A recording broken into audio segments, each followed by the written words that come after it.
বাংলাদেশ বর্তমান গত যে শেখ হাসিনা সরকার ছিল সরকার, এই সরকার 17 বছর ধরে কৃষিদের চাপিয়ে মেরে ফেলাইছে। তার একটাই সমস্যা, বাংলাদেশে এখন একটা পেয়ারা আম কোনো কিছুই খাওয়া যায় না। আমরা ছোটো থাকতে আম চুষে খেতাম, এখন আম চুষে খাওয়ার মতন সাহস বাংলাদেশের কোনো লোকই নেই। ডাইমোক্রন গ্রুপ উঠেই দিয়েছে সরকার বহুত আগের থেকে, সেই যখন উঠেই দিয়েছে তারপরের থেকে কি বাংলাদেশে আত্মহত্যা কমিয়ে গেছে? আত্মহত্যা কমেনি। যখন মানুষ বিষ খেয়ে মরবে না, সেখন সে অন্যভাবে আত্মহত্যা করবে। আত্মহত্যা করা বন্ধ হবে না।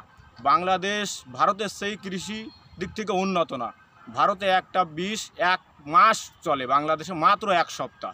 বাংলাদেশের একটাই সমস্যা, 1 বিঘে ভুঁইতে কম থেকে 2 থেকে 3 হাজার টাকা কীটনাশকে খরচ হয়, বিষে খরচ হয়, তাও কাজ হয় না, কোনো পোকই মরে না। ভালো বিষ লাগবে। ডাইমোক্রন থাইজিন যেগুলো ছিল আগে, ওগুলো একবার স্প্রে করলেই বাগুন ভুঁইতে কেন যে কোনো ভুঁইতে একবার স্প্রে করলে 1 মাস কাজ হইতো।